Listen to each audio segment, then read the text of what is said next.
What's up guys, Pop My Pigs for Life here, and today we're here with part 2 of our second Samurai Sanctuary update in Planet Zoo. That was a mouthful to say. So if you guys remember last video, we made several improvements to 3 out of the 4 areas of Samurai Sanctuary. We have Burrowville with a new and improved mining area, as well as some brand new Japanese raccoon dogs. Absolutely adorable little guys. We also made some renovations to Lake Cherry Blossom. We've got these 2 very nice looking courtyards to make things a little bit less crowded, in my opinion. And we also made it a lot more secluded. And, of course, we updated the Panda Hermit Village with this absolutely stunning upgrade of a panda enclosure. We've also got some crop fields that the pandas would hypothetically be harvesting. And, of course, we've got the animal pastures, which haven't seen too many improvements, though we did make a new pasture for the reindeer, as well as a couple of changes to the doll sheep pasture. So if for whatever reason you guys did not get to check out the last Samurai Sanctuary update video, then I highly recommend going to check it out, because I am incredibly pleased with all of the progress that we did in last video. So now, with all that being said, we still have one pretty big area to update, and that is the Animal City, or I don't know, I can't really even call it a city because it's very small. So that's the big update, is we need to really expand it. And like I did with last episode, I downloaded an absolute ton of East Asian blueprints, which I am going to go ahead and place.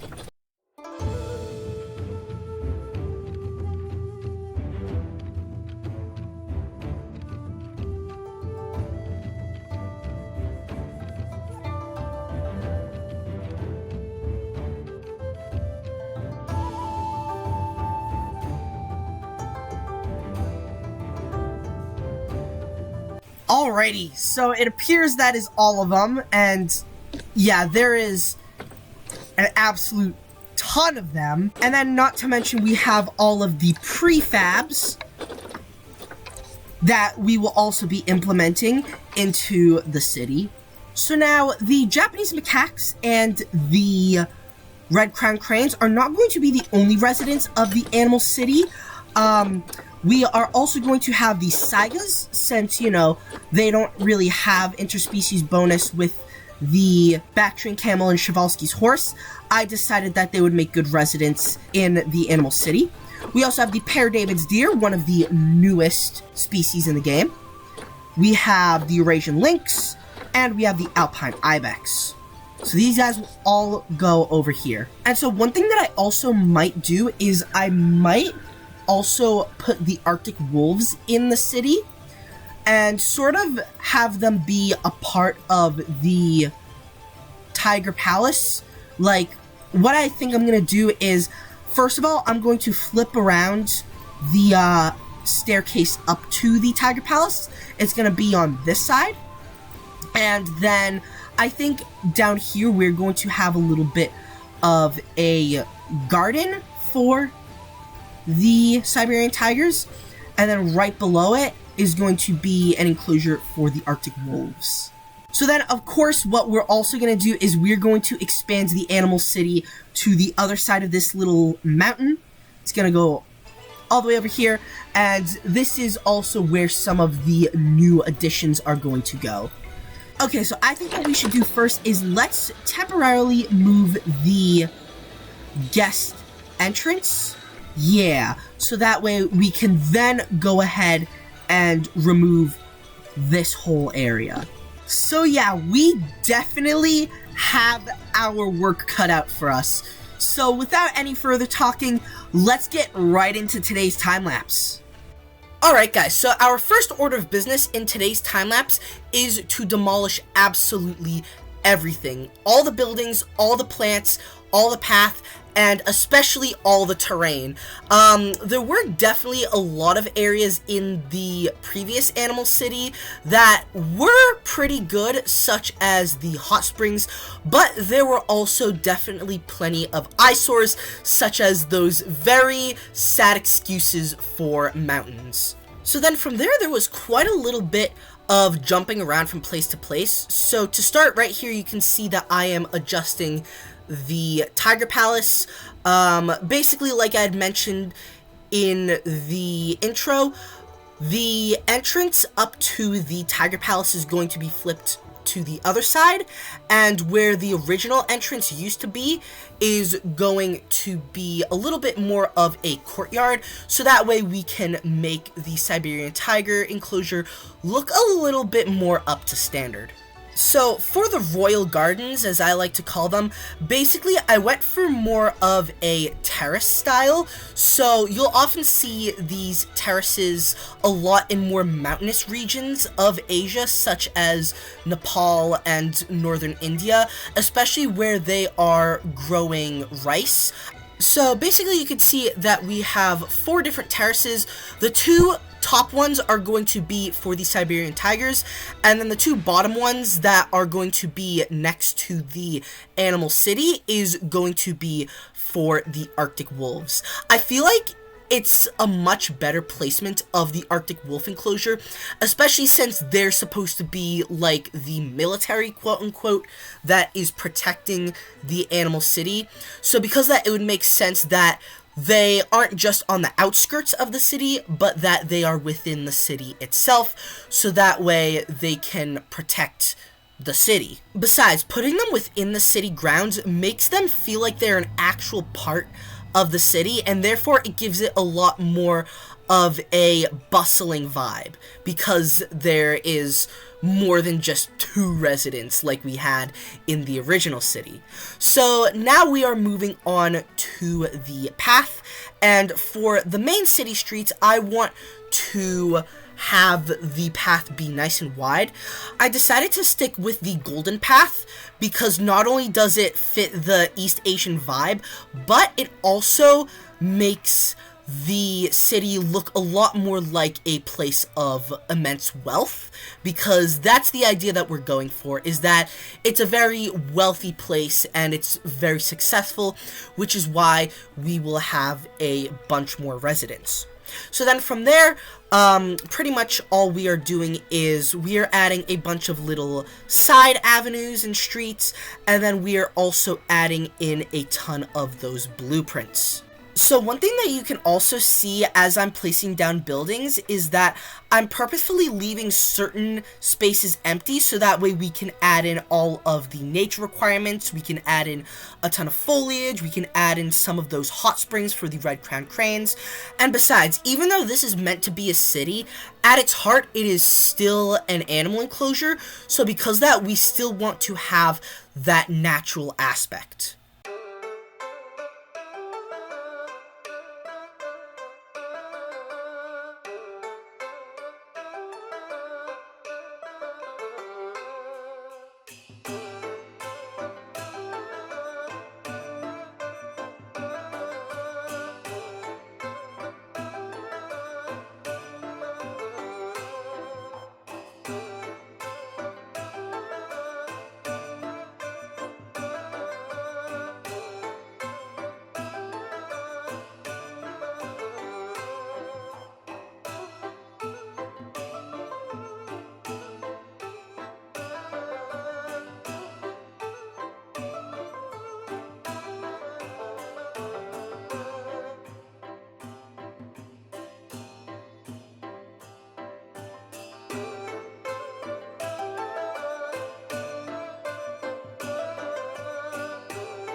So now that we've got the main part of the city all laid out with the buildings and the paths, now we can move the entrance back into the city grounds, and we can start working on the Japanese macaque and red crown crane enclosure. So earlier you were able to see that I tried to hide the habitat gate in one of the buildings, but that ended up not working. So because of that, I just decided to put the gate out in the open and hide it with a bush that the keepers can walk through.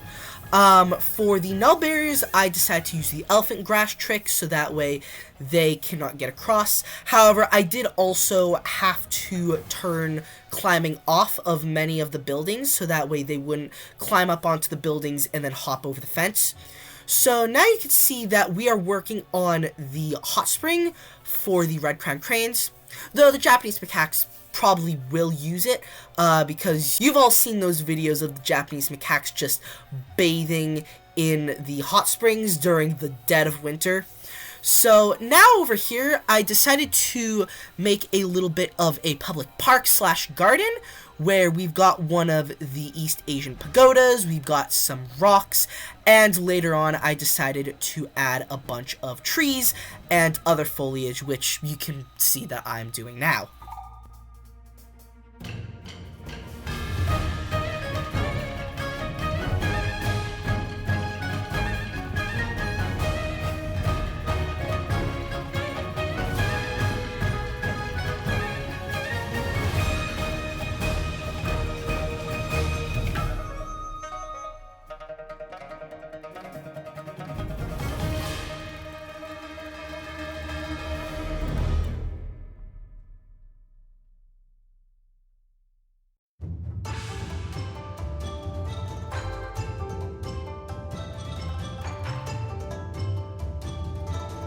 So now moving on to adding some enrichment items for the Japanese macaques, I decided that the cardboard box enrichment would be perfect for sort of an alleyway scene, along with some of the Indian tea crates and the rustic barrels that we got in the barnyard animal pack.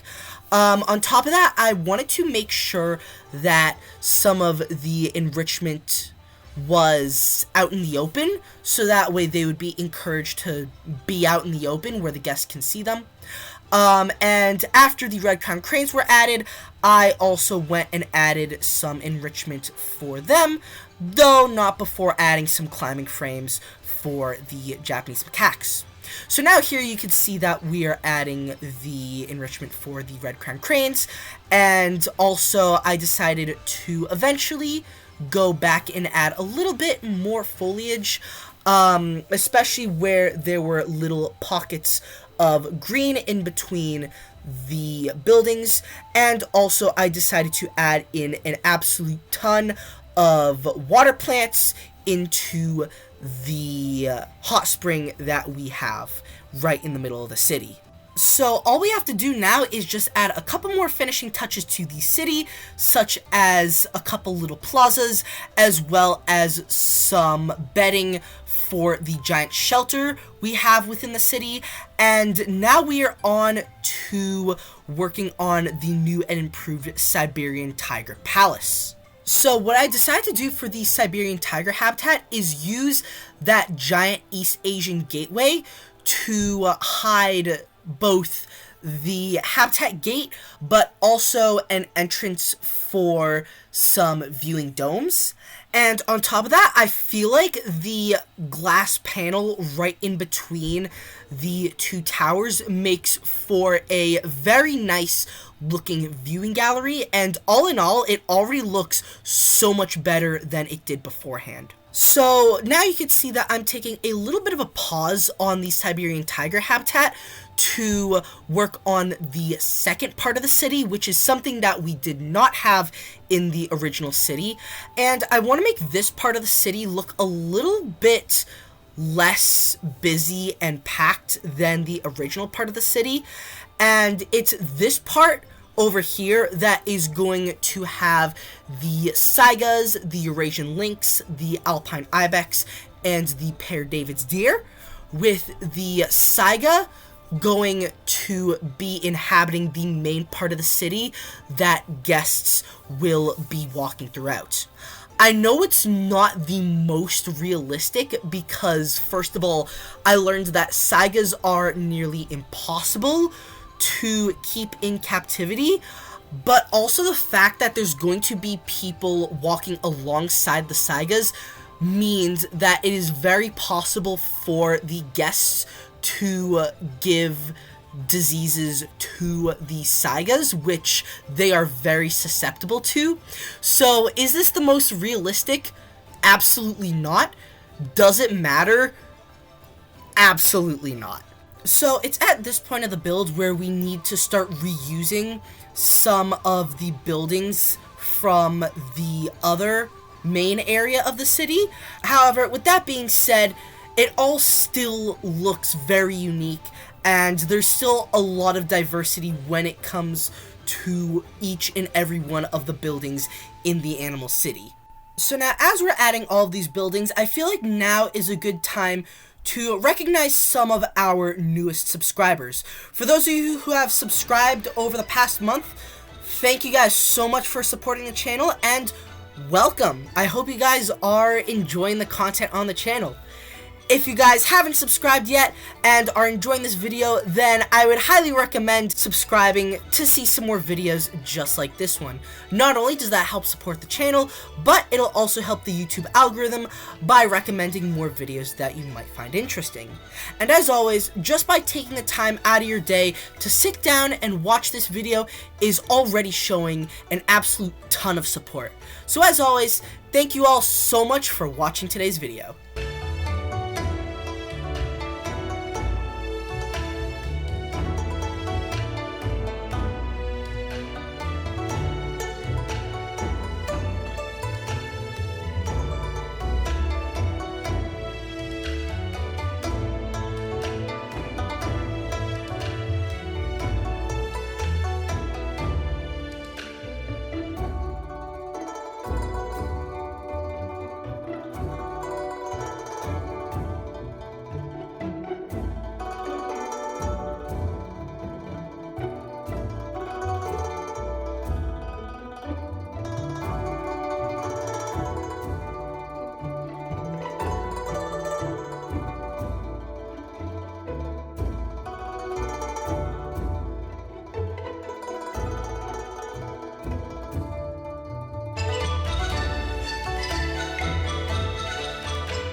Okay, so now it's back to working on the Siberian Tiger enclosure, and this time, we aren't stopping until it's done.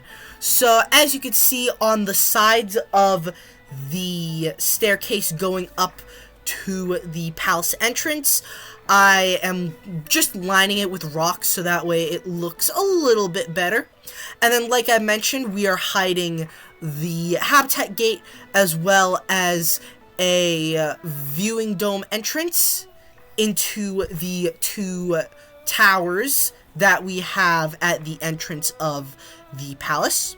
So now there was this little area outside of the Siberian Tiger Palace that wasn't being used for anything. It was just sort of like a dead zone. So because of that, I did end up incorporating it into the tiger enclosure. And now that we have the Siberian tigers in their enclosure, we have to line the enclosure with rocks so that way they cannot escape. And so now that we did that, we are able to work on the royal gardens. So now the Siberian tigers are able to traverse the terrain going down to this little area, but I also decided to use one of the larger climbing enrichments so that way they can also get to that area. And yeah, in the end, I did decide to block the original area off with some rocks.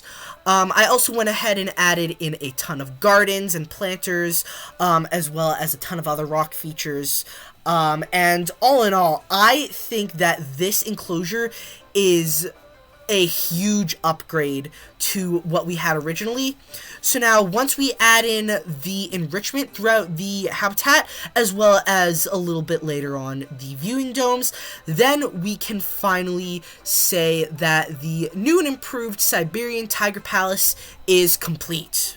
So then after that, I decided to add in a couple of rocks at the base of the staircase going up to the Siberian Tiger Palace. And then after that, we are about ready to add in the Arctic wolves. So what I had to do is I had to carve out an area with some null barrier in the Japanese macaque and red crown crane enclosure, so that way we could add in a habitat gate. And of course I did also have to add in a ton of rocks at the back of the enclosure so that way the Arctic wolves wouldn't get out. And to be quite honest, there isn't really a whole lot of action going on in the Arctic wolf enclosure. I did add in a couple clumps of trees that they prefer, and I did this little trick a little bit later on where if you turn the Taiga Rock Collection, which is an in-game blueprint, upside down, it helps to make the terrain a little bit more rocky, which, if it's an animal that doesn't really like a whole lot of plants in its enclosure, then it is a great way to add a little bit of personality into your habitats. So once again, we are using the watchtowers to hide the habitat gate as well as a viewing dome entrance, and once again we are putting some glass right in between the two towers. And once again, there really isn't a whole lot going on for this enclosure, but with that being said, I think that even though it's a little bit emptier, it still looks pretty good, especially with the larger chunks of taiga foliage. And then pretty much all we have to do for this enclosure is just add in a little bit of enrichment, and then we're pretty much done. So now what we're doing here is we are adding some rocks surrounding the path leading to the animal city. You could see that there was a huge chunk of empty space where some staff facilities used to be. I ended up just filling it with bamboo, and I honestly think that it looks totally fine. So now we are adding the Saigas into their part of the animal city. Like with our other enclosures, to start we had to make sure that they could not escape, and then afterwards all we really had to do is add some foliage as well as some enrichment, which this time for the Saigas we had to add in a lot of grassland foliage. I found this blueprint while on the Steam Workshop of a ton of different groups of grass. So because of that, I decided to use that in this enclosure. I did eventually decide to make the enclosure just a little bit smaller because from what I remember, the Saigas do not enjoy living in large groups. So because of that, I wanted to make sure that the enclosure was small enough that they could sort of congregate near the guests. But with that being said, there were still plenty of areas in between the buildings where they could get away if they so wanted to. So now there was this little bit of awkward space in between the barrier and the path, which I just decided to make a little bit of a canal so that way the Saigas could get some water. Here I'm using one of the buildings as sort of a hard shelter. And then after that, once we upgrade the keeper hut, now we are on to the Alpine Ibex enclosure. So one thing that was a little bit tricky while working on the Alpine Ibex enclosure is that they only like foliage from the taiga biome in Europe. So because of that, there wasn't a whole lot of options for things I could use. So because of that, I really just started out with dotting a ton of Scots pine trees and then adding an absolute ton of underbrush, as well as the whole rock trick with flipping the Tiger Rock collection upside down. That by far has got to be one of my favorite in-game blueprints. I find myself using that almost all the time. So then on top of that, I was able to use some of the goat climbing rock enrichment, whatever it's called. And I also eventually decided to add in a little bit of a creek going through the enclosure, which once I was able to add some alpine foliage as well as some rocks around the creek, it all looked super duper nice.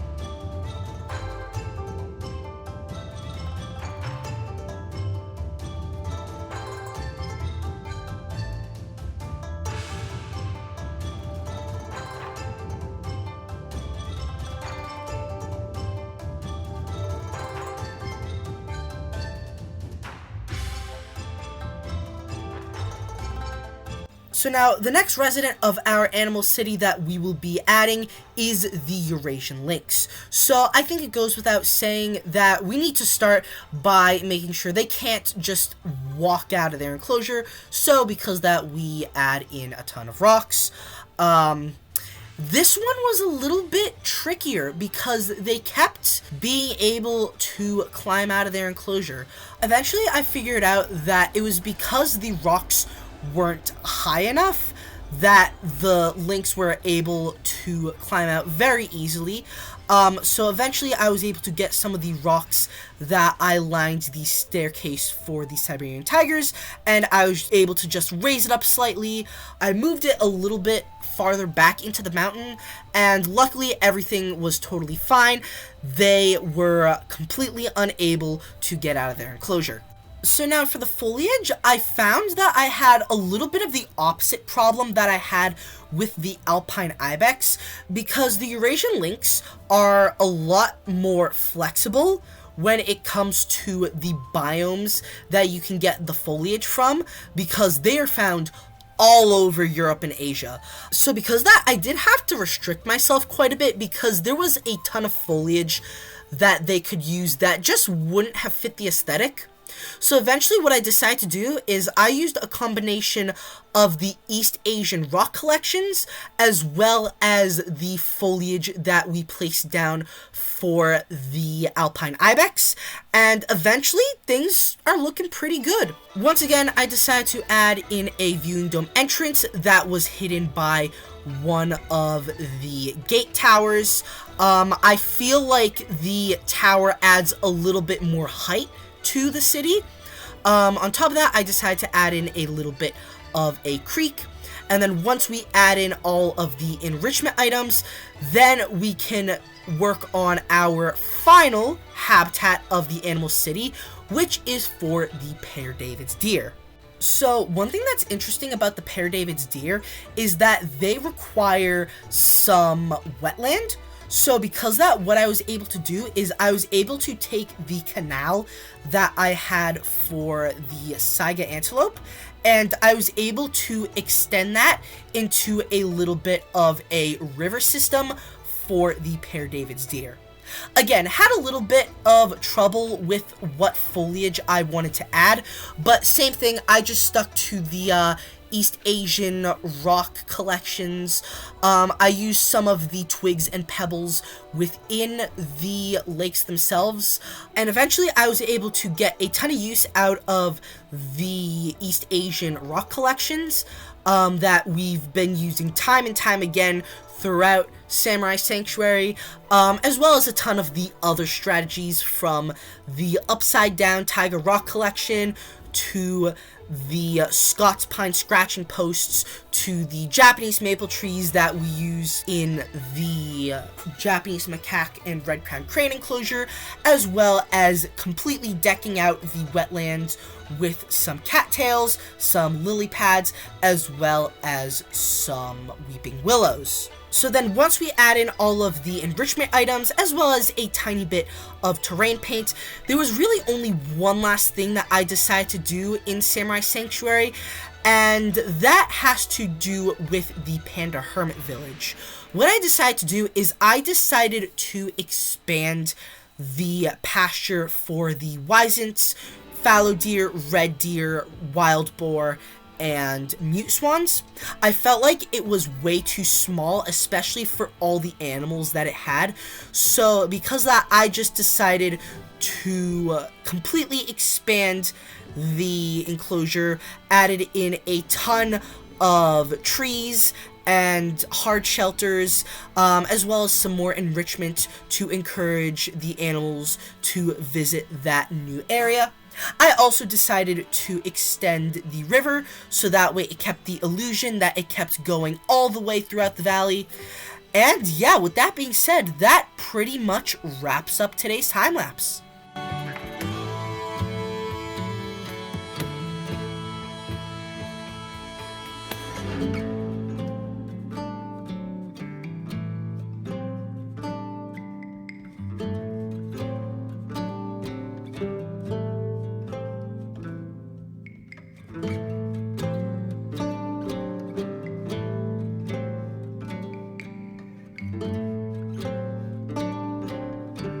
Okay guys, so before we take a look at our new and improved Animal City, I just want to take a moment to recognize our newly expanded animal pasture in the Panda Village. So this enclosure, which was for the wisents, fallow deer, red deer, wild boar, and mute swans, was starting to get a little bit too crowded. So because of that, I decided to completely expand the enclosure. So they've now got all of this area over here with some forest, some meadow, as well as plenty more hard shelters that they can utilize. So yeah, overall, this enclosure looks so much better, and I think that the animals are really seeming to enjoy it. One other thing that I decided to do off camera is I decided to use this panda market stall, and I decided to use it as a sort of drink counter for some juice. I would imagine that they would use some of the fruits to make said juice. But yeah, so this is the perfect way to disguise the drink counters. So now, moving on to the real star of today's episode, which is the Animal City. Now we can definitely call this a city, because this just looks so much better than the city that we had before ever did. Just the different types of buildings that we have make this entire city just look so much better. The city we had before did not look nearly as good as it does now, and I attribute that to all of the Steam Workshop blueprints that we downloaded. So because there are just so many blueprints within this city, what I'm probably going to do is I'm probably going to make a PDF of all the links to the blueprints, and I'm going to put that PDF in the description of the video. On top of that, all the new residents give the city so much more life. I mean, we've got the Arctic wolves right in here. See, okay, we've got a couple in here. Their enclosure does look a little bit more on the barren side, but I think it looks fine. You can still see them. I put the enrichments down here so that way they would be encouraged to go down here. On top of that, the enclosure for the Siberian Tigers looks so much better. Like, before, we had just this tiny little box, but now they've got so much more space, and all in all, this just looks so much more beautiful. Of course, right over here, we've got another new addition to the city, the Saiga antelope. These guys, I feel like, look so much better in the city than they did in the hermit village. And I know that this isn't the most realistic habitat because the guests can easily transmit diseases to the Saigas. But you know what? Not a lot of habitats that people make in Planet Zoo for the Saigas are walk-through habitats. So because of that, I feel like we were able to use this opportunity perfectly to give them their own area of the city that guests can walk through. We've also got the Eurasian Lynx right in this enclosure. Again, I feel like these guys look so much better in the animal city than they did in Burrowville. For starters, they couldn't even use the in-game burrows, so I don't know why they've been in Burrowville for so long. It was about time that we phased them out and give them a new, much better looking home in the animal city.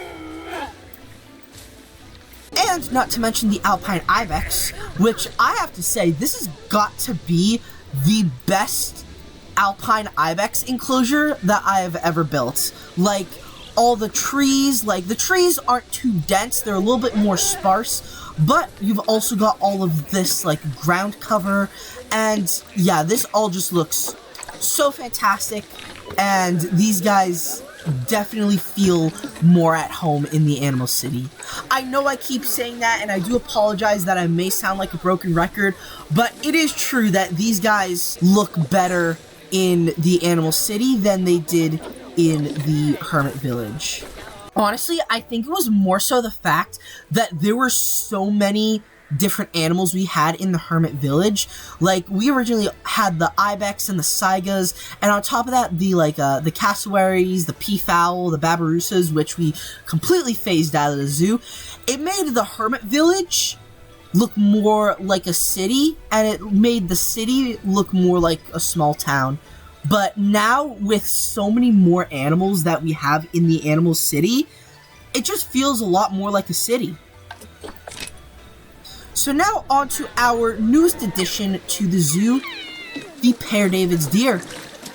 So while we are looking at the Pere David's deer, I do have a couple of quick facts about these guys. So the Pere David's deer, also known as the Milu, hopefully I pronounced that right, has a bit of a tragic backstory. You see, these guys were hunted to complete extinction in the wild, and eventually, there were only 2 places in captivity you can see them: an imperial game reserve in Beijing, as well as the Woburn Abbey in England. However, in the early 1900s, a mix of natural hazards and human conflict saw a complete end to the deer herd in Beijing, and thus the only herd that remained was the one in England. Fortunately, these few deer were able to conserve the entire species through extensive breeding, and today, the Pere David's deer can be found in various different zoos across the globe. However, with the species still being classified as extinct in the wild, there is still plenty of work that needs to be done. On a bit of a lighter note, one cool thing about the Pere David's deer is that these guys thrive in various types of wetlands. In fact, they actually have webbed hooves to help them traverse these wetlands, and they're commonly known to feed on aquatic vegetation, which is pretty cool in my opinion.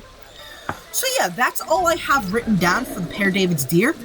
These guys are such cool species, and it's nice that we get some representation of a lesser-known species in the game, especially one that has struggled so much with conservation. So yeah, overall, I am extremely happy with how this entire place, not just the Animal City, but the entirety of Samurai Sanctuary turned out. If you guys were to take a look at what we had beforehand versus what we have now, I think we can all safely say that this looks so much better.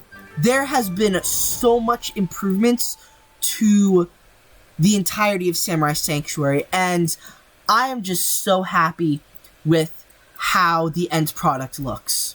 So yeah, with that being said, that is going to wrap up today's video. Really hope you guys enjoyed today's video. If so, please make sure to leave a like and subscribe to see some more Planet Zoo and Jurassic World Evolution 3 content. And I'll see you guys next time. Peace out.